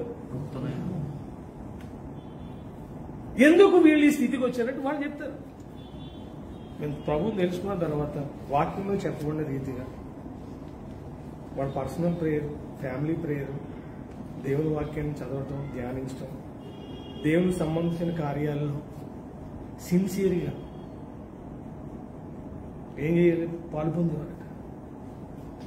మాస్టర్ గారు ఆశ్చర్యపోయేవాడట, అరే 10 గంటల కంటే మీరు 9:30 వచ్చేసారేంటి చర్చికి? సార్ రావాలనిపించింది సార్. మన జఫనియర్ వచ్చినప్పుడు ఒక ఆయన చందానగర్లో ఉంటాడు, డాక్టర్ రాజు గారు అని చెప్పి, వెరీ ఫేమస్ డాక్టర్ ఆయన. నేను బయట ఆయనతో మాట్లాడుతున్నప్పుడు ఆయన చెప్పాడు, పాస్టర్ గారు మేము మొదట్లో చర్చికి వెళ్ళినప్పుడు పాస్టర్స్ని రిక్వెస్ట్ చేసేవాడు, మాకు ఏదైనా పని ఉండి బాత్రూమ్ కట్టడం అయినా సరే. వేరే కంట్రీస్లో ఎండి చేసిన very highly qualified and highly position వాళ్ళు బాత్రూమ్ కట్టుకుని క్లీన్ చేసి రిక్వెస్ట్ చేసి అది భాగ్యంగా ఎంచుకునేవారట. అప్పుడు ఏమన్నా కాబట్టి దేవుడు మీకు ఈ స్థాయి ఇచ్చారు సార్. ఈ పొజిషన్ అన్నది ఎలా వచ్చింది, మీరు అలా తగ్గించుకున్నారు కాబట్టి దేవుడు ఏం చేశాడు, దేవుడు చూశాడు మిమ్మల్ని. ఇవి చుట్టుపక్కల ఉన్న హాస్పిటల్స్ అన్నిటి కూడా ఆయనకి ఇన్ఫ్లుయెన్స్ ఉంది. నేను మొన్న ఒక పేషెంట్ గురించి మాట్లాడి 50,000 తగ్గించాడు ఆయన. అసలు రాజుగారు చెప్పారు సార్ అనంజుడు. ఈయన పొజిషన్ బట్టి ఏమైపోయాడు ఆయన కూడా. నిజంగా పొజిషన్ ఎంత గొప్ప. ఈరోజు మనకు లేని అన్నీ ఉన్నాయి కానీ చాలా మందికి లేని తెలుసు. పొజిషన్ ప్రార్థన ఉంటుంది, వాక్యం ఉంటుంది, అన్నీ ఉంటుంది. ఇవన్నీ ఏమండి పొజిషన్ ఎందుకు లేదంటే పొజిషన్ తగ్గ ప్రిపరేషన్ వేరుంటుంది. 11 మంది ఇశ్రాయేలీలే, కానీ యోసేపు ఒక్కడికి పొజిషన్ ఎందుకు వచ్చింది, గవర్నర్ ఎందుకు అయ్యాడు? మిగతా లేదు, జస్ట్ ఫార్మాలిటీస్ అంతే. కానీ యోసేపు ఈజ్ సిన్సియర్. ఏమండి ఎంత సిన్సియర్ తెలిసి యోసేపు ప్రతి విషయాన్ని కూడా వాళ్ళ డాడీకి మోసుకొచ్చేసేవాడు. అదిగా ఆయన కళ్ళు తాగుతున్నట్టు యూరోపియన్ అనుకున్నాం. వారి చెడు సమాచారం అంతా కూడా మీరు 37వ అధ్యాయం మీద చదివితే మీకు కనిపిస్తుంది. అది నచ్చేది కదా వాళ్ళకి. కాబట్టి దేవుడు చూశాడు చిన్నప్పటి నుంచి వాడి క్యారెక్టర్. అది చూసి దేవుడు ఏమనుకున్నాడంటే, ఇప్పుడు నేను ఈ తరంలో ఒకరిని హెచ్చించాలని అనుకున్నాను, అందులో మీరు కనపడుతున్నారని చెప్పి దేవుడు ఏం చేశాడు, మన మూమెంట్స్ అన్ని దేవుడు అబ్జర్వ్ చేస్తాడు. హల్లెలూయా. ఏమంటే సహజంగా కొన్ని వస్తాయి, నేర్చుకోవడం ద్వారా కొన్ని వస్తాయి. సహజంగా రానప్పుడు ఏం చేయాలి, మనం నేర్చుకోవాలి. ఏమండి నా వలన మీరు ఏమి నేర్చుకొని అంగీకరించిద్దరో, నా యొద్ద ఉన్నట్లుగా మీరు ఏది చూచిద్దరో అట్టి వాటిని మీరు చేయండి, అప్పుడు సమాధానకర్తకు దేవుడు మీకు అక్కడ పెట్టేశాను. అక్కడ పెట్టేశాను. ఇప్పుడు దేవుడు తోడై ఉంటే, యోసేపు దేవుడు తోడై ఉన్నాడు కాబట్టి ఏమైంది, మీకు ఇది ఒక్కటి గుర్తు చేసి ప్రార్థన చేస్తాను. దేవుడు ఒక వ్యక్తి తోడై ఉంటే, ఎందుకు తోడై ఉన్నాడంటే ఆయన ఏది చెయ్యాలని కోరుకున్నాడో అది చేయడానికి. ఇప్పుడు మనకి వాళ్ళకి ఓల్డ్ టెస్ట్మెంట్ లేదు, న్యూ టెస్ట్మెంట్ లేదు. యోసేపు టైంలో వాళ్ళకి దేవుడు ఏం చేయబోతున్నాడో అర్థమైపోయింది. మనకి ఆల్రెడీ ముందే అని చెప్పేసాడు ఆయన. నీ పొజిషన్ ఏంటి, మా పిల్లలు చెప్తారు నీ పొజిషన్ ఇది, దేవుడు నిన్ను అక్కడ కూర్చోబెడతాడు, ఒళ్ళు దగ్గర పెట్టుకుని నువ్వేం చేయాలి, బీ కేర్ఫుల్. నా పొజిషన్ ఇది, దాని విషయంలో నేనేం చేయాలి, దానికి తగ్గట్టుగా ఆ భయము, ఆ వణుకు, ఆ విధేయత. అందుకని మీరు యెహోవా యందు భయభక్తులు కలిగి ఉన్నట్టు వినయమునకు ప్రతిఫలం. తర్వాత మీరు 22 ఐశ్వర్యము ఘనత జీవము దాని వలన కలుగును. ఇక్కడ మ్యాటర్ ఇంకా అక్కడ ఎవరో వేరు లేదు. ఎవరికి, యెహోవా యందు అంటే భయభక్తులు కలిగి ఉంటే నీకేముంటుంది, వినయం. వినయం అంటే ఏంటి, రైట్ కూర్చో అంటే కూర్చో. ఏంటి, ఏమి లేవా అన్నాడు అనుకోండి, ఏంటి బే అన్నాడు అనుకోండి, అయిపోయింది ఆ పని. వినయం అంటే ఏంటి, విధేయత. అందుకని దేవుడు కూడా, ఎందుకంటే దేవుడికి ఎక్కడ కూడా ఎవరు కూడా ఆయన్ని నువ్వు ఆగు, నువ్వు కూర్చో అని దేవుడిని అంతకుముందు ఎవరైనా అన్నారా? అంటానికి ఎవరికైనా ధైర్యం ఉందా? చెప్పగా ఆగు అనే దమ్ము ధైర్యం ఎవరికైనా ఉందా? ఆశ్చర్యం ఏంటంటే ఆయనకి ఆయన అనుకోవడానికి ఏం చేశారంటే ఎవడంటానికి లేదు. బైబిల్ ఎలా ఉంటుంది, ఆయన పొందిన శ్రమల వలన ఆయనకి ఆయన తగ్గించుకున్నాడు. బాప్తిజం ఇచ్చి యోహాను అన్నాడు, నువ్వు దేవుని కుమారుడుగా తగ్గించు, ఫస్ట్ బాప్తిజం తీసుకున్నాడా? ఎవరు తగ్గించుకున్నాడు? ఆయనే. పేతురు గారికి బీపీ పెరిగిపోయి కత్తి తీసుకుని ఒక చెవుని నరికేశాడు. బాబు నాకు నేను వేడుకుంటే 12 సేనా వ్యూహములు రావ ఏంజల్స్ రెడీ కూడా ఈ పని మీద తెస్తే మొత్తం ఒక్క ఏంజల్ చాలు మొత్తం లేపేయడానికి. ఏం మాట్లాడలేదండి, సైలెంట్ అయిపోయింది. అసలు మీరు 27 అధ్యాయం చదివితే మత్తయి సువార్తలో ఎంటికలు పిరికేస్తున్నారట, గుద్ది ముసుగేసి. ఇప్పుడు నేను ఎవరి గుద్ద ప్రవచించాను? అది ఎంత డేంజర్, ఎంత బాధ కలిగిస్తుంది. ఎంటికలు పిరికేసి ముఖం మీద బట్ట కలిపి గుద్ది. నేను ఎవరికి ప్రవచనం చెప్పు? నువ్వు ప్రవచిస్తావు కదా, దేవుని కుమారుడు కదా. మొళ్ళ కిరీటం కట్టి అబ్బాయి ఈ కిరీటం ఏమని చూసారా, యుద్ధులు రాజు గారు ఏం చేయాలన్నా. ఇప్పుడు లోపల మనకైతే ఎలా ఉంటుంది? ఇప్పుడు ఎవరన్నా అంటే పోలీస్ కేసు పెట్టేసి మనం వాళ్ళకి రచ్చ చేస్తాం. కొంచెం ఓపిక తెచ్చుకుని సహించి మనం సైలెంట్ కూడా తర్వాత ఏమవుతుంది? పుట్టగతి లేదు, తర్వాత యేసుప్రభు చనిపోయిన తర్వాత అడ్రస్ లేదు ఆ దేశానికి. ఎందుకంటే ముందు చెప్పాడు రాతి మీద రాయి ఉండదని చెప్పాడు. ఇప్పటికే కన్స్ట్రక్షన్ లేదు. అది 24 అధ్యాయులు చెప్తాడు. ఇవన్నీ చూస్తున్నావు కదా, ఇది ఒక్క రాయి కూడా ఉండదు ఇక్కడ అని చెప్పి. ఎవరు తీస్తారు పగ? మనకు స్వాతంత్రం వచ్చింది, తర్వాత వచ్చింది ఎవరికి? ఇజ్రాయెల్కి. అప్పటి వరకు వాళ్ళకి ఏం లేదు, ఎదిరిపోయారు వాళ్ళు. కాబట్టి ఆయన కుమారుడే దేవుడై ఉండి కూడా ఏం చేశాడట? తండ్రి ఏం చెప్పాడు? తూచా తప్పకుండా. అందుకని లాస్ట్ ప్రేయర్ కూడా కొంచెం ఆయన పెయిన్ఫుల్గా అనిపించింది. సాధ్యమైతే కిందే కానీ నీ చిత్తమే. అంటే తండ్రికి ఎట్లా రెస్పాండ్ అయ్యాడు. అలాగే నేను చెప్తున్నాను, పొజిషన్లో ఒక వ్యక్తి కూర్చుండబోతున్నాడు, ఈ వ్యక్తి రాబోయే దినాల్లో మామూలుడు కాదు అని ఎప్పుడు చెప్పగలం అంటే కొందరు చూస్తే అర్థమవుతుంది. వాళ్ళకున్న సిన్సియర్గా ప్రేయర్ చేయటం అది వాళ్ళకి సంబంధించింది కాదు. దేవుడు వాళ్ళని ఏం చేస్తాడంటే అలా ప్రేరేపిస్తాడు, ఆయన తీసుకొస్తాడు, ఎవరిని పట్టించుకోరా.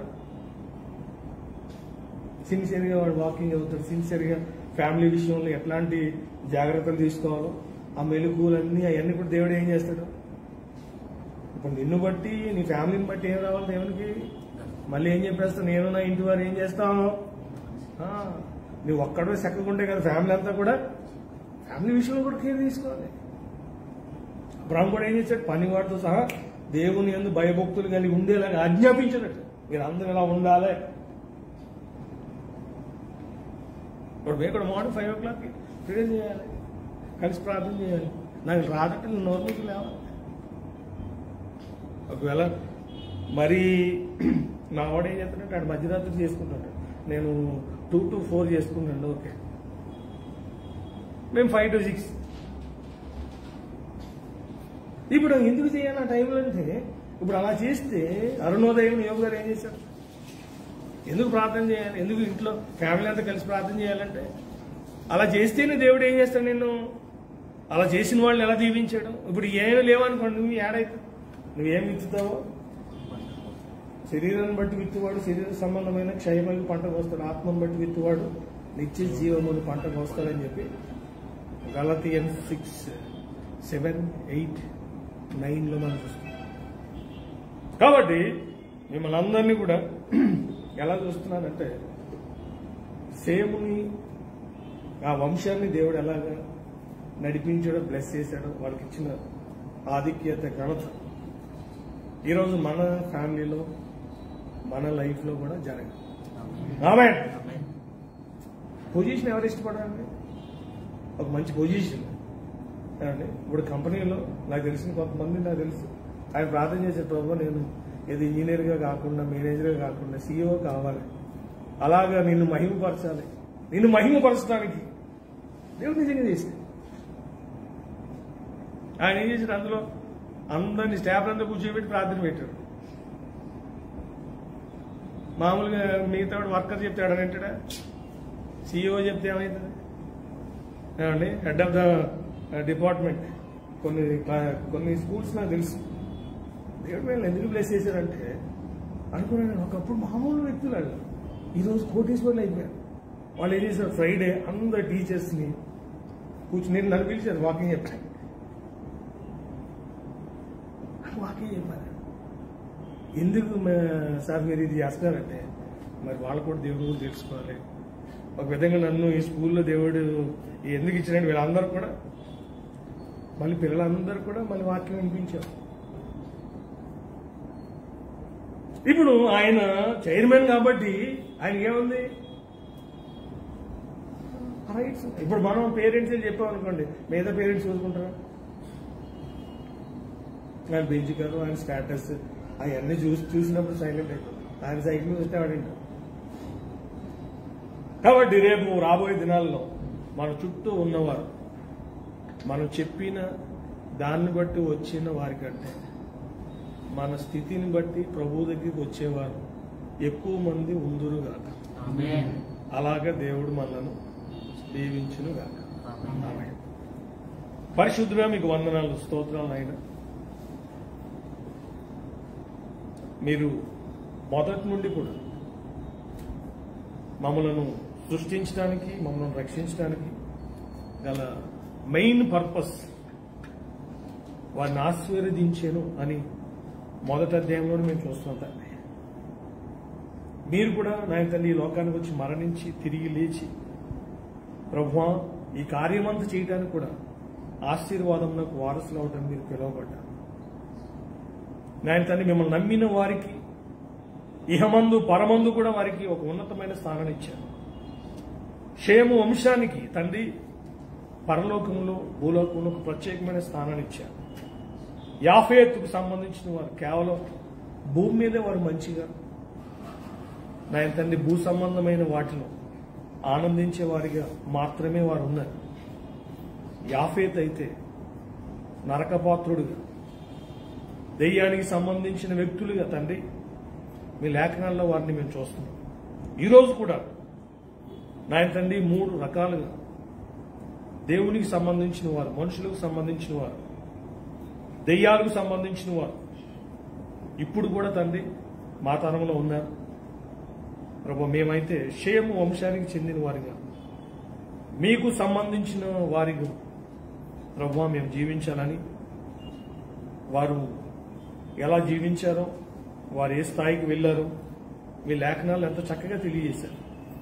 మేము కూడా తండ్రి అలా జీవించడంలో ఉన్న ఆ ధన్యత, ఆధిక్యత తండ్రి ఆ యొక్క తండ్రి ప్రభు ఆశీర్వాదాన్ని మేము కూడా పొంది ఇప్పుడున్న ఈ తరంలో అనేకులను మీరు మాకు ఇచ్చిన స్థితిని బట్టి, మీరు మాకు ఇచ్చిన స్థాయిని బట్టి అనేకులు మిమ్మల్ని మహిమపరిచే విధంగా మేము జకర్యాలో చదివాం 8వ అధ్యాయంలో.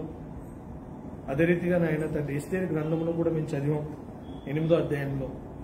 అనేకులు అప్పుడు మీ బిడ్డలకు మీరు ఇచ్చిన ఆ స్థానాన్ని బట్టి, ఆ కార్యాలను బట్టి ఏ రీతిగా మీ సన్నిధికి రావడానికి వారు ఇష్టపడ్డారు, ఆ రీతిగా ఇప్పుడు కూడా మీరు చేయబోతున్నందుకు మీ కృతజ్ఞతలు చెల్లిస్తూ ప్రభువా మేము కూడా అటువంటి విశ్వాసంతో, అటువంటి సాక్ష్యంతో ముందుకు వెళ్ళడానికి మాకు మీరు కృప చూపిస్తున్నందుకు కృతజ్ఞతలు చెల్లిస్తూ ఇక్కడ చేరిన ప్రతి ఒక్కరిని ఆ రీతిగా మీరు బ్లెస్ చేయండి. నాయన తండ్రి సామెతలు 22:4 చెప్పారు, యెహోవా యందు భయభక్తులు కలిగి ఉంటే వినయమునకు ప్రతిఫలము, ఐశ్వర్యము, ఘనత, జీవము దాని వలన కలుగును. ఆ రీతిగా తండ్రి ప్రభు మాటను మా జీవితాల్లో, మా కుటుంబాల్లో, పరిచర్యలో నెరవేర్చి మహిమ పొందండి. ప్రభువైన యేసు క్రీస్తు వారి యొక్క ఘనమైన నామంలో ప్రార్థిస్తున్నాం తండ్రి. ఆమేన్.